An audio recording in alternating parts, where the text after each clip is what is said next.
Venus 101.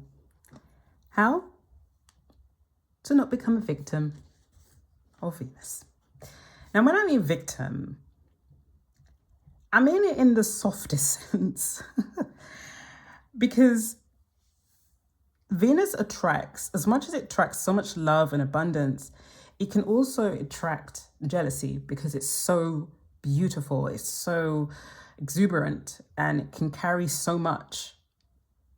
And so when I say not to be the victim, I mean across time, when people are speaking about love, when people are speaking about how they have understood love,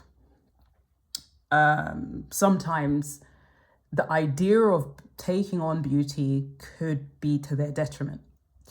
The song by Kanye West, Gold Digger.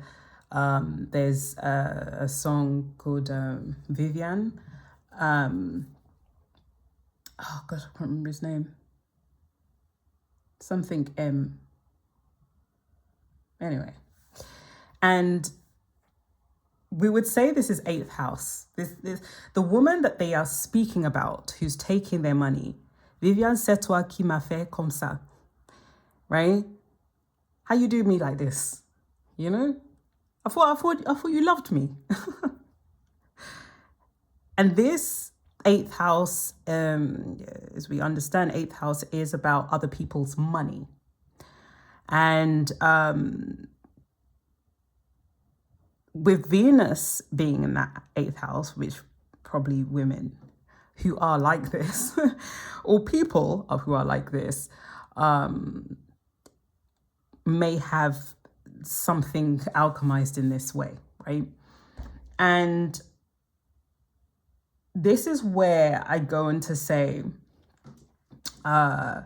discernment, to remove from the exoteric and to understand the beauty or the veil behind beauty, because not all beauty is good for you, right? Not all things that are one way, it can be seen as deception, right? And discernment in that area will so somebody else's Venus and your Venus might not work out, right? So someone's Venus in the 8th house, and let's say your Venus is in the 7th house of family, marriage, these things, you're both going to understand love and your connection in a very different way.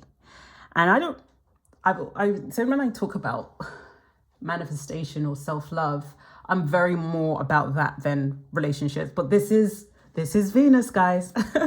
So Venus is Aphrodite. Venus is also Lucifer. Venus is in the Roman understanding the goddess of love and war. And it's interesting that it would be love and war, because then we still have this duo of Martian energy and Venus energy, and then we also have this understanding that alludes to women are from Venus and men are from Mars. And then we understand that everything comes at a varying frequency. So that goes to say this feminine energy, and I also included the vertex. And the vertex is a mathematical sign. It's more of a mathematical movement in the sky. At the time of your birth, it's going to be shot somewhere. So wherever that is, when you do have transits that are moving across, it will either be in your favor or it can cause a little disruption. But again, everything's about preparation. Everything's about discernment. And I speak about discernment when it comes to Venus, because Venus energy is something that can, it's like many a men have fallen to the beauty of Venus, or this feminine, strong feminine energy, and to the point that they write songs about it. And that's the flip side. So we've got the masculine, at the darker end of this Venus energy. But then there's also the energy of Venus, who, because they have so much Venus energy, they may have jealousy towards them. This is why as humans, we have decided to create talismans or logos or sigils, whatever, to ward off the evil eye, right? In Turkish understanding, they have the evil eye, right? And I'm sure that the 3 layers that they do here, and they put it in their homes, right? And it's a default, right? When you see something, you may think, oh, I wish I had that. Immediately, that's a consciousness that could impact. This is how they've understood the consciousness is very fluid, right? So what you think, you immediately start to manifest. And if it's strong enough, it can impact, right? So, you know, there's a humility, right? Even where in the Islamic understanding, you say, inshallah, because you're saying like, no, God's given me this, God willing, this is what I have, God willing, I'm beautiful, but it's God, you know? There's a humility. And when it comes to those who have been at the whim of Venus' shadow side, that Venus says, yeah, I'm beautiful, but this guy, he is so obsessed with me, I'm going to take his money. And I'm not going to feel any way about it. And I'm going to keep it moving. And he's not going to do anything to me because I'm beautiful. What's he going to do to me? And this is just me saying as an archetype. Obviously, this is not every single scenario. But hopefully you understand where I'm going with that. So this idea of how Venus can be alchemized or how it can look, especially in your chart, Venus can show you areas in which you are most passionate about. Areas, so I use the vertex because vertex is about the coincidences in life. When you start, I think with astrologers, when they at a point in their life, or many points, they may say to themselves, it is, like the pastor says, are our steps ordered? Is everything preempted to the degree that are my choices really my own? Sometimes this can happen when you are looking at the chart, doing readings, like it starts to make you think. But then you get out of that. You get out of that funk and you're just like, no, there are wiggle rooms. There are areas of fortune and fate that you can work with. And when we look at Venus as a planet, Venus stays in a house for approximately 23 days. So with that being said, it moves reasonably quickly, you know? And so it's a very important part of your chart just because of how quickly it moves, right? It's really going to define aspects of who you are. So much like Venus and the Roman understanding that she's the goddess of war and love, you're like, goddess of war and love? They're very different. But in a way, they're very similar. It depends on how you want to look at it, right? Someone said in my last video, evil is relative. And I said, that's so interesting to have that thought process. And when we understand duality, the frequency, we have Mars and we can have a bit of Mars, like when we think of male and female, and how not all males have embody the same feminine energy. Some are more feminine than masculine. Some are more masculine than feminine. Some have a good balance between the two, and vice versa. We have frequencies, and how you exist in the world, along with your Venus, along with your sun, it's going to see how you play that Venus energy out, because it's so strong. Venus is baby sis. Baby sis can do whatever she wants, to a degree. So where we have the degrees, you can have more or less, but ultimately, this beauty sign, right, is about alchemizing things that you enjoy, things that you love. And much like where we have the degrees of how much is too much, right? So you can have something that's bad, for example, and you can say, I don't know, missing a friend's baby shower, right? Hopefully for good reason, but like you miss, this is bad. Oh, that, you know, oh, that's a shame. That's not going to be a good look for you. Hurting somebody that is innocent, that is vulnerable. This is where we can start. That hasn't bothered you. This is where you start to say, this is evil. This is where, even with the Luciferian understanding, because it's been depicted over time that Lucifer is the bad guy. And even looking at the text, I'm like, things are starting to look really interesting. Like, who's telling the truth? You know, when we look at the news and we decide, oh gosh, that's true. And then sometimes we decide, depending on our demographic, depending on where we are, depending on what we see as to be true, we will decide, no, I don't want to believe that. I don't want to believe that. That's lies. So it's fair to say doing extra research is always important. And I feel like the duality of this Mars and Venus energy, so even in your chart, where you see Venus and the things that you love and enjoy, is also showing maybe even the actions or how you explore that area and the house that it's in.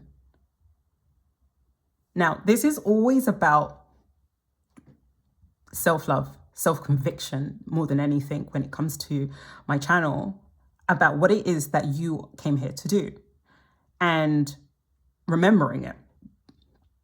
So when it comes to Venus energy, it rules the 5th house. The ruler of the 5th house, or the sign of the 5th house, is Leo. And I was thinking, why Leo? You know, like, why Leo? And then it got me thinking that Leo can be very destructive. When we look at the generation, you can look at yourself, where Pluto, when Leo was in Pluto, all the wars, all the dictatorships, all of them in Leo. So as much as Leos can be really soft and really sweet, they can also be very destructive. And I would say that's the perfect position now when I think about it in reflection. That is Venus, that's Aphrodite, that's the goddess of love and war. Talk to me nice. And so we think of love in various ways. So I was looking at the shadow side a lot more when we think of, like, when Abraham had to give up God was like saying, okay, give up your son. And it was ultimately a test. But then there was a snake, which would say it would allude that to Lucifer at this point. That's it, but was telling him, hey, I don't think this is a good idea. And then God said, don't worry, I'm only joking. I just want you to see if you're that faithful. I just check it. Don't do it. Then I think later on somebody ends up doing it. But anyway, that's neither here or there. My point is that love, or the idea of love, can be thwarted. It can be corrupted. It can be, it can evoke jealousy. And we've created, whether it's talismans or of the evil eye, we've created things to protect ourselves and enhance areas of the Venus energy. So Venus can be seen also under the Taurian energy, right? And the Libra energy. So it's about children, love, merging.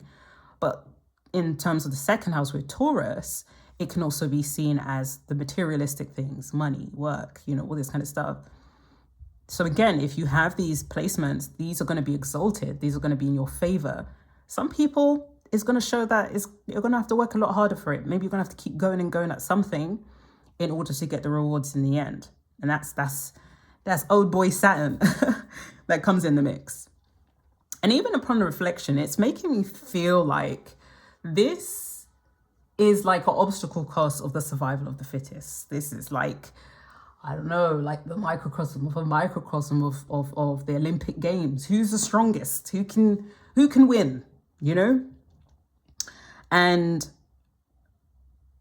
so these archetypes, these entities, are almost like sifting out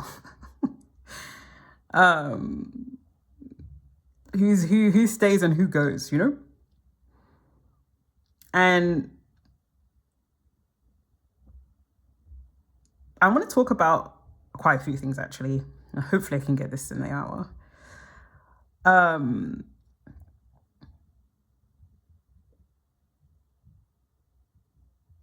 Let's go to the example of Venus and the vertex.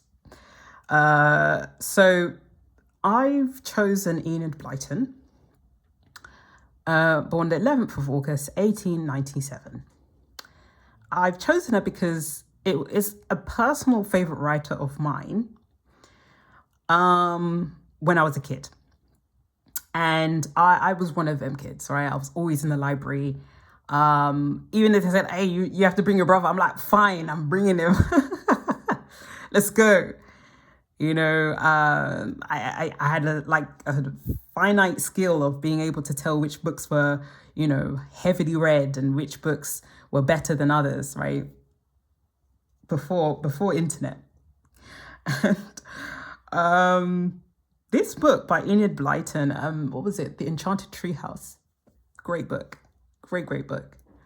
And it just made me wonder about how an adult could really bask into this childlike energy and be able to really tap into that. Because, you know, sometimes when you get older, you forget about your childlike self. You know, you're so into the Saturnian energy, the yang energy. Yeah, work, do this, do that. You must be like this and you must be like that. Stop being, you know, all these other rules. And so when we look at Enid Blyton's chart and we look at where her destinies, first we look at the destiny areas, right? So she's got North Node in Aquarius. And so therefore her South Node is in Leo. Now, it would suggest in her South Node, it's very comfortable for her to be in the spotlight. This is something that will naturally occur to her. And you say, okay, so where's the challenge, right? So with the Leo energy, and I was even thinking about this when I was looking at Cat Williams' chart, it can be so attractive or so vibrant that you say to yourself that it can be destructive in the same way, right? Like, I think even where Cat Williams went on Club Shay Shay, I think his Mercury's in Leo. And I think it's up to like 90 million, right? So very, very powerful. But he was really like, he put a lot of his energy and soul into that show, right? And it's almost like it done so well that it actually broke down the rest of his category, right? Or the rest of his videos. It just couldn't meet to that demand of his presence.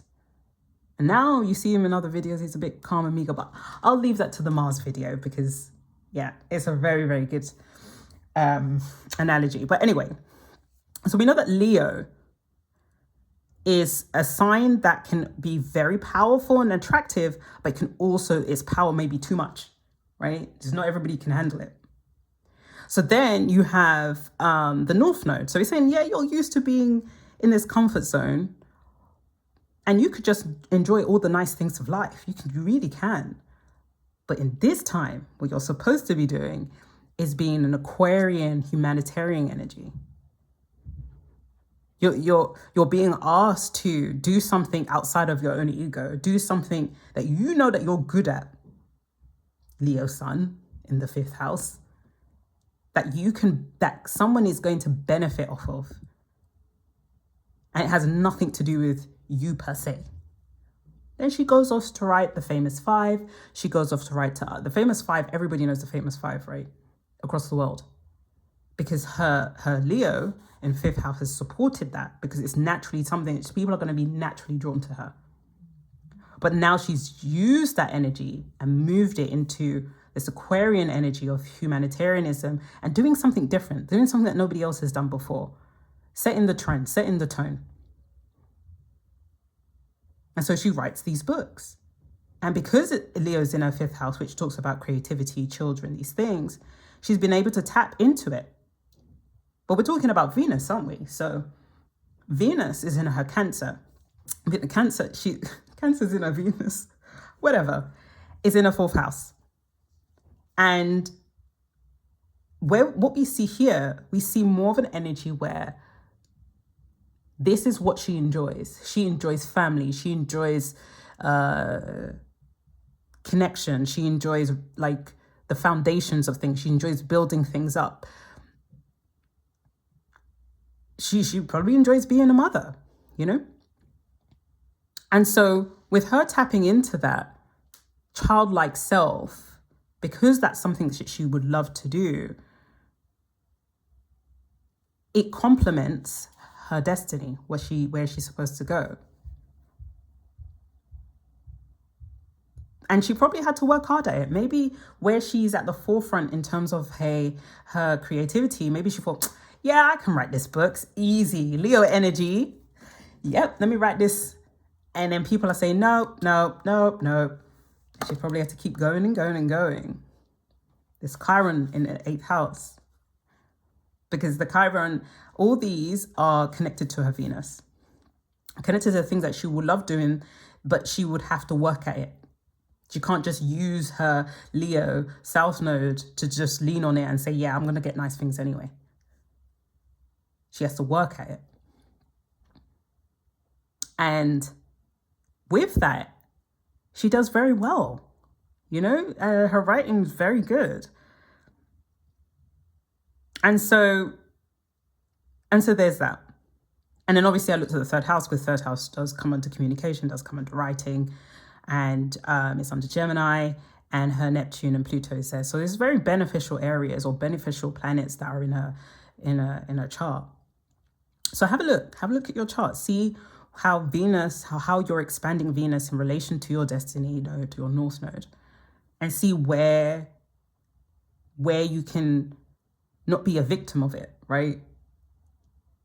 And see what it is that's challenging you in that area to expand that Venus energy into something that blossoms, that's beautiful, you know? And how you deal with jealousy, how you deal with people feeling like you think you're too nice to do it. Like, how are you dealing with that? Are you prepared for that? Did you think of these things? And so now we're going to talk about the vertex. And the vertex is like coincidences, or when two people meet, like couples, and then you check their chart and there's something really cute happens. You're like, oh. So I gave some examples. So let's say 4th house is about family, because we're talking about relationships. It's about family, home, roots, self-care, mother, right? And let's say under the 4th house is the sign of Scorpio. And let's say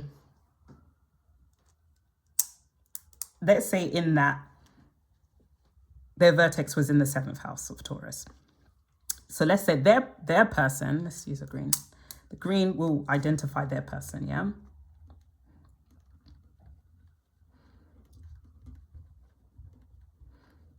Okay. And let's say in their 4th, let's say Capricorn, right? So they have Capricorn in here.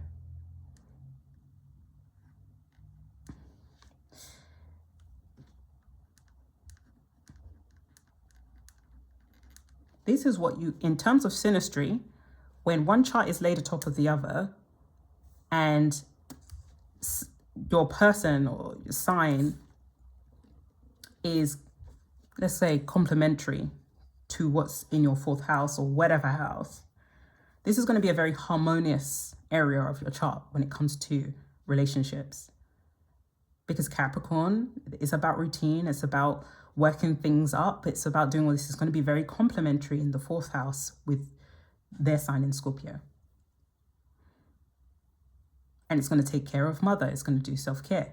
Now let's look at it in a more diabolical sense. Yeah, let's say let's say Mars. Let's say Mars is in the 4th house, right? Your person's Mars is in the 4th house. And your Scorpio, you're minding your own business, is fine here. But their Mars then goes into yours. They're not going to have the same outlook to family, home, roots, self-care, mother, etc. They're not, it's going to be interpreted differently. When we think of Mars, we think about action, we think about force, right? So oftentimes you can look at your chart and look at the vertexes and areas that support relationships, especially if you're thinking about long term, and how that supports. Now, some people, sometimes when I look at the chart, I'm like, yeah, sometimes they're just here to have the baby. You know, that baby is supposed to help them in some way, some capacity. Sometimes you look at it and you're like, yep, they're working it through, you know? And so let's say 7th house, right? 7th house is about marriage, contracts, business partner, equality. So let's say their vertex of the 7th house is in Taurus. This is a nice placement for it to be in. Taurus likes this energy, and it's under the original sign of Libra, right?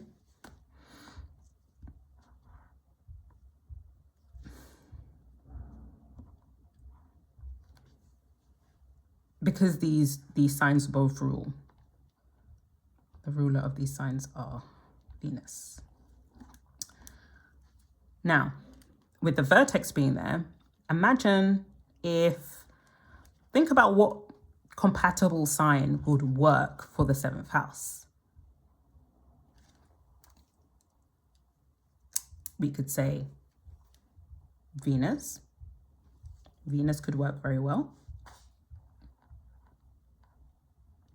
We could say Jupiter. Yeah, Jupiter could, because what the vertex is really showing, or synastry is really showing, is how someone can enhance areas of your life, right? How are they enhancing your 4th house? How are they enhancing your 7th house?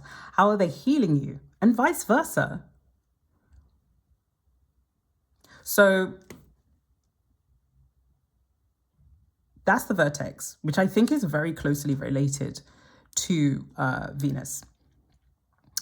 So let's go and dive some more. Let's deep dive. Now, I'm going to talk about a few things. I'm going to give a little story about, let's keep going. Now, Venus. Now, I was thinking of the stereograph. I don't know if people know what the stereograph is, like these plastic things that you do stencils, and they start to create shapes or geometry. And it was very popular in the 90s and probably the 80s. And that's what the synodic cycle of planets remind me of. And so they're mathematical points or angles that when it's orbiting around a certain planet, it's going to create certain shapes. So the synodic shape for Venus is a flower. So what we have here, if you can see it, we have 1, 2, 3, 4, 5. 5 petals. And when we looked at 5, we understand that it also rules the 5th house in Leo, which again, as we've explained, or I've explained, is there is this understanding that Leo brings attraction, Leo brings energy, but it also can be destructive. So across time, people have used the symbols within symbols, the geometry within geometries. As you can see, there's a star within and there's a star without and outside of it. And across time, they have been finding periods of time where the transit of Venus is moving. And there's been books written about it. There's one called Transit of Venus by Charles Mason, who was an astronomer, and Jeremiah Dixon, who was a surveyor. And they wrote a book on the transits of Venus purely on the basis that it's a very rare occasion. And it happens every, century or so. And within that century, moves around every 8 years. So what I've shown here the period of time that Charles Mason and Jeremiah Dixon was observing, they observed in 1961, right? I can't remember exactly which year, but they had to wait to see the exact point where Venus would be in front of the sun. And it also helped to work out measurements about how close the sun is to the earth and give like real documentation or real accurate documentation of this. And the last one in our lifetime was in 2012. So think about what happened in that time. Think about how Venus was really working in that time. Because Venus, and when we talk about its synodic cycles, we're also talking about the movement holds resonance. This is why the occult or the Luciferians or the Pythagoreans all use this sign for whatever, right? So some people use it for good, some people use it for evil, yeah? And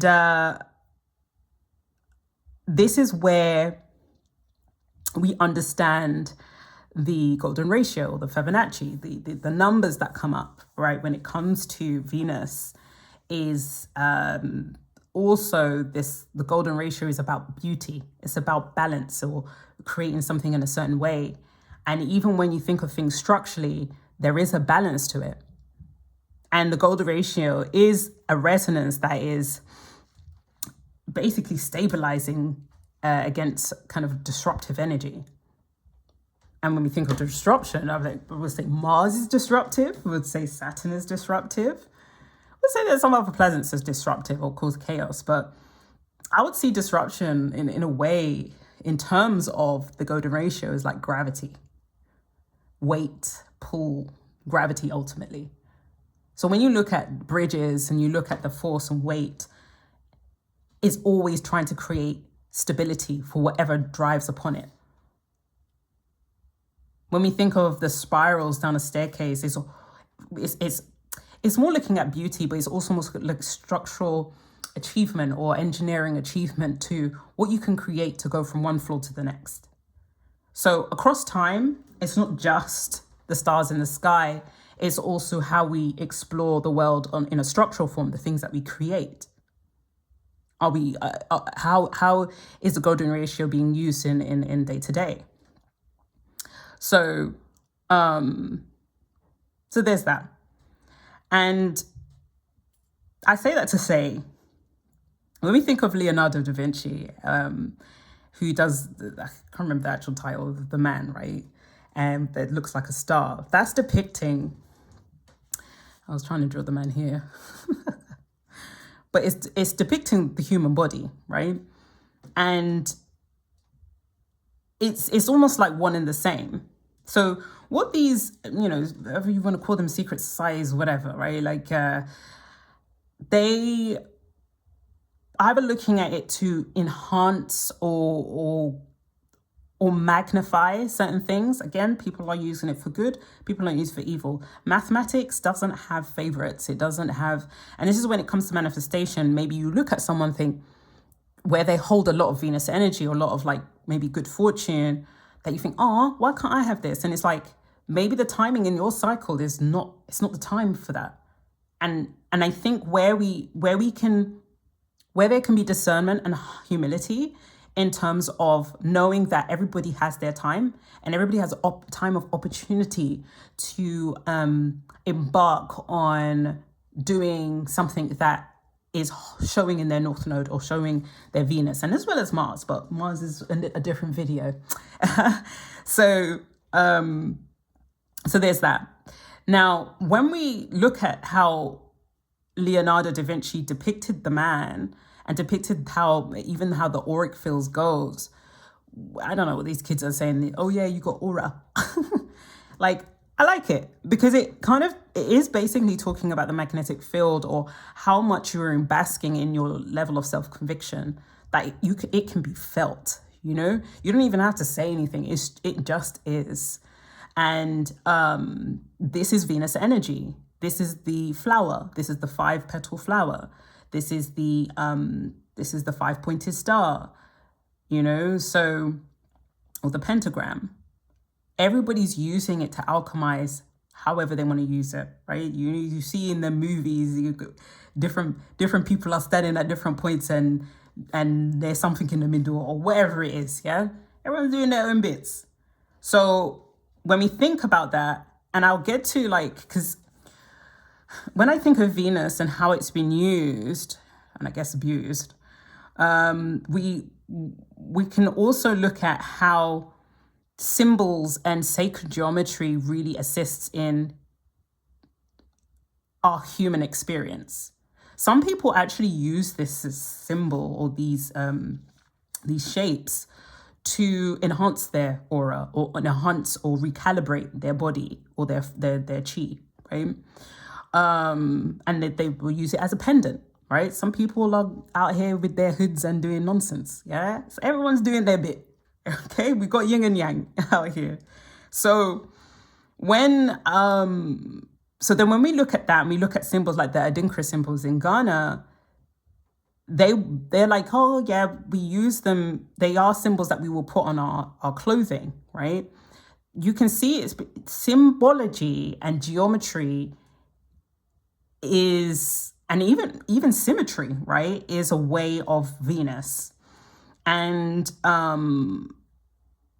feel like across time, this cross, as we see in the, when we think of healthcare or we think of the ambulance, this is what we see. Or we sometimes can see the snake as well. We see this idea of it's the protection symbol, or we can see it on popes or priests or whatever.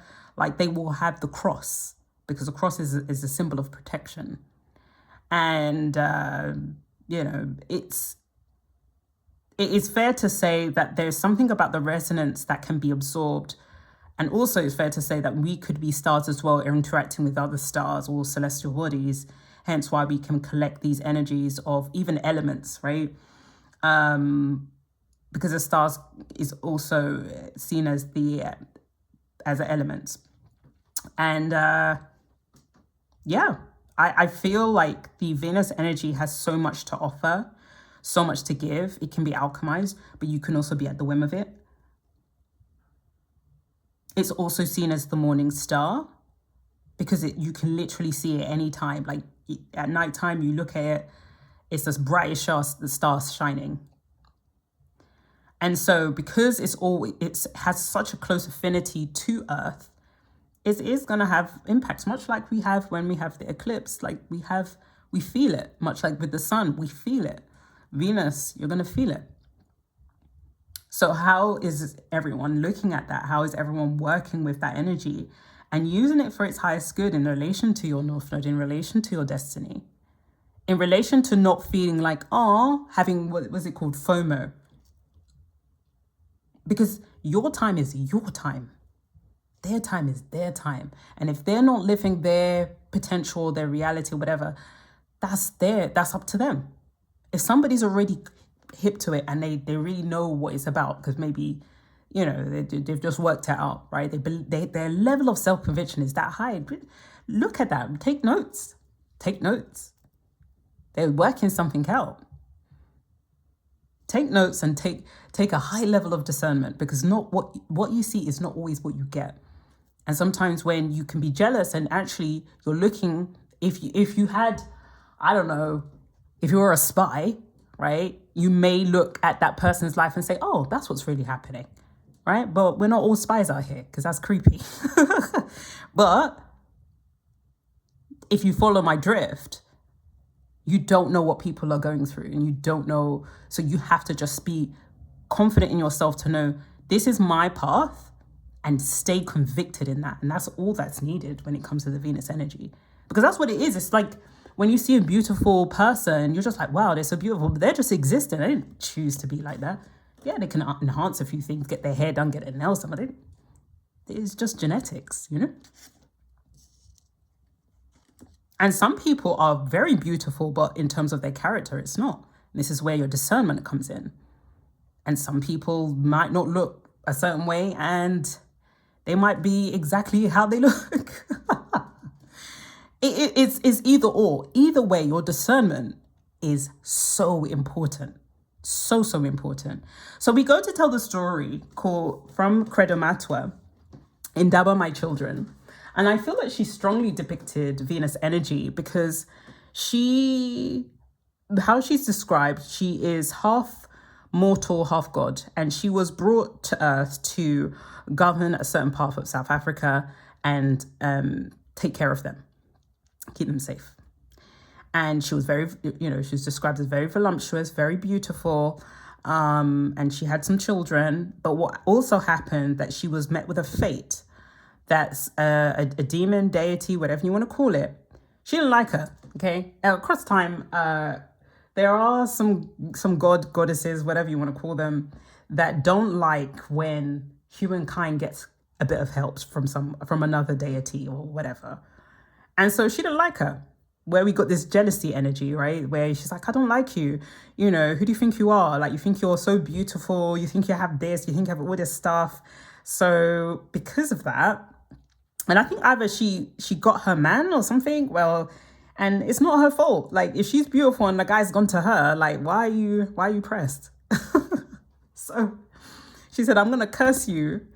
Every time you're with a guy, you're only gonna be with them for 3 months. That's it. I think it's 3 months or 3 years, whatever. And that's it. And when the first time it happened, she was so sad. She was like, oh my gosh, you know. Then the second time, she said, look, what I'm going to do, I'm going to keep my man inside the house or the hut. And the guy was just getting so irritable because he was like, I'm a man. Like, stop just cooping me in the house. And it's like, look, I'm doing it for your protection. It's like, no, I need to protect you. You don't, what's going on here? He said, look, let's go to the jungle. Let's have a walk. Let's have a chat. Let's go. So they walk out together. And she's so nervous because she knows this demon is out for her. She don't like her. And lo and behold, I think like a crocodile got her man or got her husband. And she was so unhappy. She's like, I knew it. Leave me alone. Why do you keep bothering me? Like all the time. She's like, look, I told you what's going to happen. Yeah. You told you to go and get another man. That's not my problem. So that's the thing with you humans. You repeat the same cycles over and over again. You cry, you say, oh, I'm never going to have a man ever again, blah, blah, blah. And then you do it again. And then the same thing's going to happen. So I think even there's so many layers to that story in terms of understanding humankind and how things work in terms of cycles. But I say that to talk about when it comes to love. And I think Beyonce said it perfectly in terms of like pretty hurts. Like it's not, they didn't choose to look beautiful, but it comes at price sometimes. Sometimes it comes with people being hateful, but sometimes you have to alchemize that hate and turn it into energy that is like, you actually adore me. You actually love everything about me. That's why you're on my neck, because you are actually obsessed. So I'm gonna wear it like a cloak. And some people who hold very strong Venus energy do exactly that. But some people like Marimba, she was really sad. And she's like, I'm never going to be in love ever again. I'm never falling in love with anyone ever again. I get distracted from my destiny, from my work, for what I'm supposed to do. I'm supposed to look after the people. I'm supposed to encourage them to grow and just expand. And I can't do that if every single time this woman keeps disrupting me when it comes to love. So, she went without a husband for a very long time. And then her village was under attack. This guy, he had very strong Martian energy. He had a bow and arrow. And he was like, look, who's Marimba? Because I need to take her. And she's like, this is me. And she's like, I need to take you because our God is dying and he needs God blood. And you are half God, so we need your blood. So everybody obviously in the village is like, no, over my dead body, I'm not going to take her. And after a while, I think the more she talks to her, I think she sings a song, right? Because she had a very beautiful voice. Again, it's given very Luciferian, very Aphrodite, goddess of war and love. She's given that energy. And he then softens up. And then he changes his mind. He doesn't want to He doesn't want to take her because he's like, she's so beautiful. Like, I don't want to harm her. You know, that's the power of Venus. Like, that's the power of that feminine energy or beautiful energy or beauty. And then she decides to take the bow and arrow, and then she makes her first instrument, which is the harp. And everybody sat around and listened to the harp, and everybody was so enthralled by it. And it goes on and on to say as she slowly starts to get everybody to learn how to dance and sing, and she makes different instruments as time goes on. And I say that to say the Mars energy can be transposed to love. So if you are in spaces where your Venus sign is feeling a bit challenging, it's about how you're alchemizing that. Can you change it from a bow and arrow to a harp? Can you be creative? Like the fifth house is creative. Because the feminine is about, I always see it as water. And that goes to the aspect of the last bit of this video, right? Where we talk about the picturesque. Now, Gilpin. Now, he was a guy who, another Englishman, English person, William Gilpin was a guy, I think we're talking about like 1724 or something like old school, right? Way back. And he started to notice that beauty was a feeling, it was an environment, it was a surrounding, right? And he wanted to name it. He was like, what can I call this thing? He was sailing down the river Wye, and he was noticing or trying to describe what makes something beautiful. Now, obviously, I guess it's been understood to what they saw was beautiful in, let's say, feminine things like a feminine woman or a man or whatever. But he was trying to understand nature as being beautiful, or the landscape or the scenery as what is considered beautiful, which over time now, it's fair to say that we see beauty or landscapes or skylines very different to what was then. But what he was trying to alchemize from it is that he felt so hugely inspired to write music, to paint, to do poetry, do a lot of things.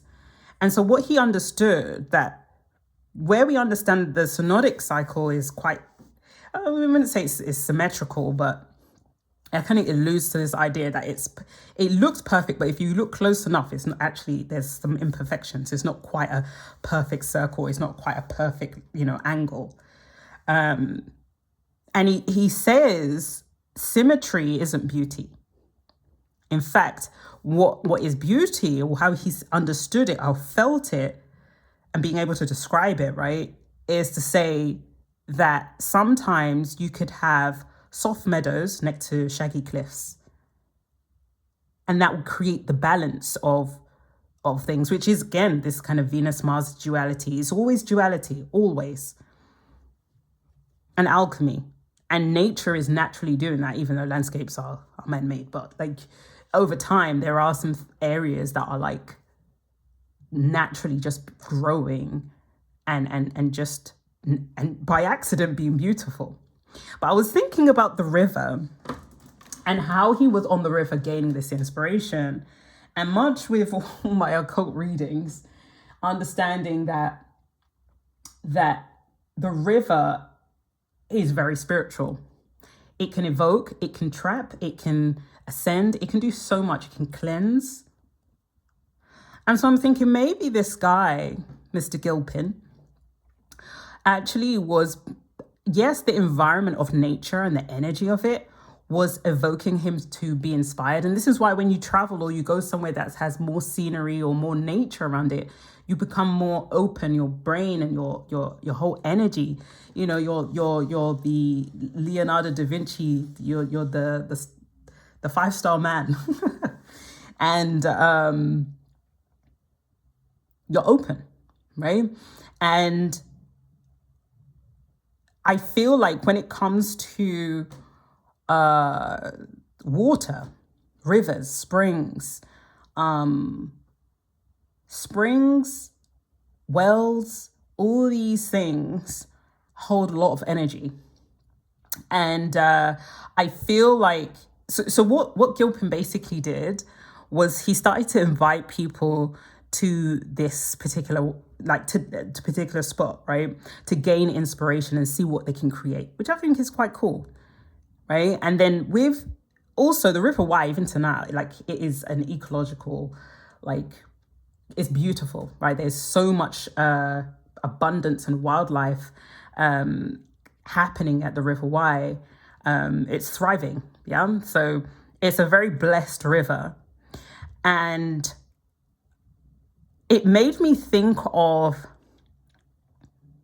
where there's drought, because where Venus is not present, there's nothing abundant coming from that. You need Venus all the time. You need this, like, would I say it's fertility? You would need this to keep going. And so it reminded me of, I was walking down Cannon Street in London, and they were looking at the, can I remember it now? The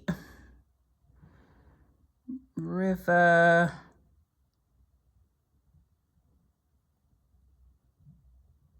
oh man, I'm not gonna remember it.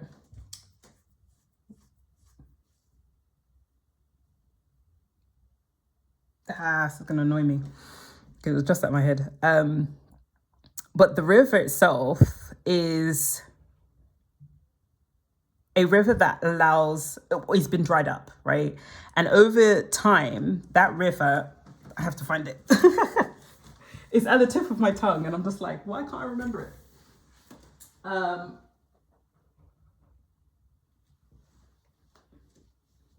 And what was happening with it was that it dried up. And while it dried up, even what that river did, it was connecting to the River Thames. Now with the River Thames, now it's been turned into like sewers. Everything is underground now, and there's like a memorial, something commemorating that river. It's at the tip of my tongue.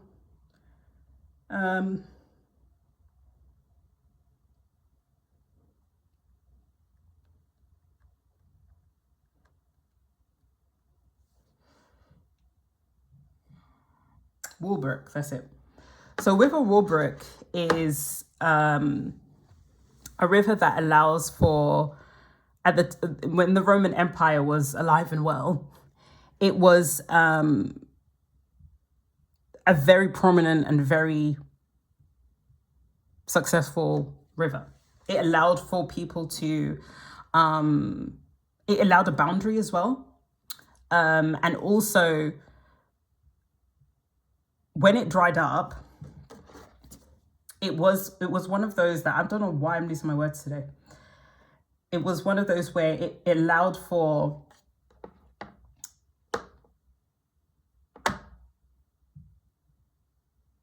let me start again.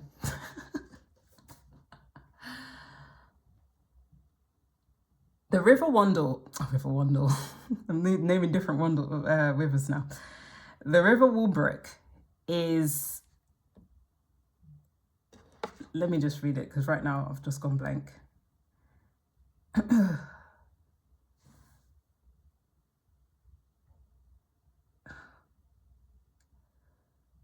don't know what's going on right now. Technology is doing bits.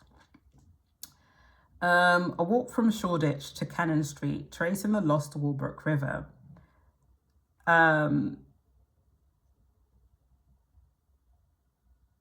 Let's see what more is happening here.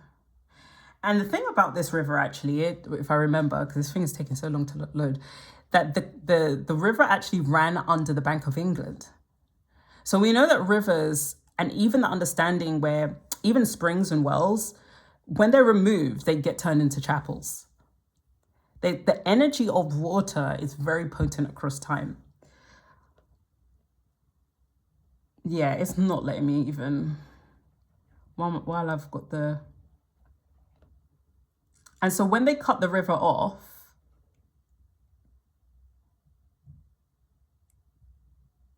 what they started to find when they started to, Bloomsfield Street allowed for,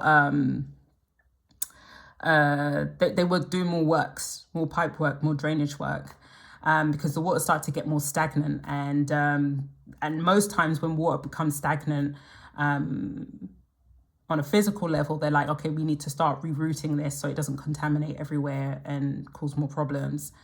And what they started to find was a lot of skulls. And that was very interesting. But even through my research, and I can't remember where exactly I got that, but there is an occult understanding that sometimes to manage the spirits, you would use skull heads to be part of the infrastructure of that current or that wall of water. And so yeah, when they were rerouting everything,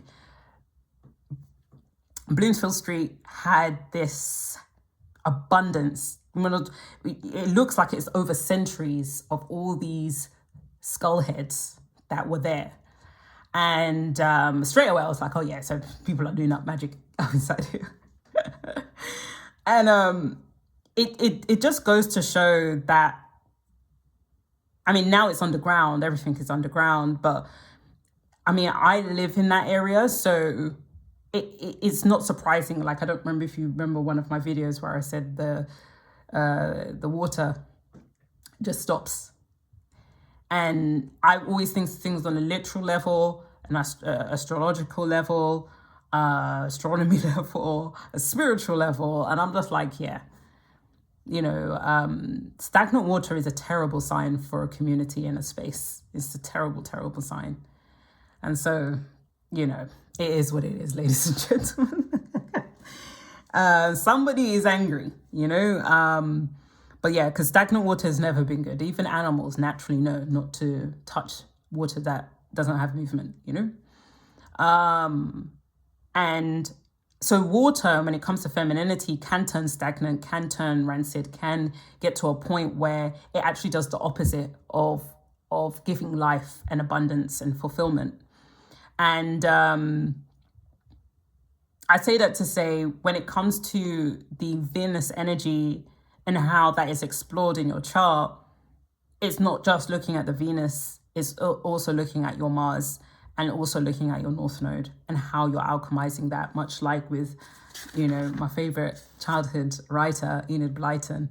I mean, I have many, but she was a good example of how her Venus was activated.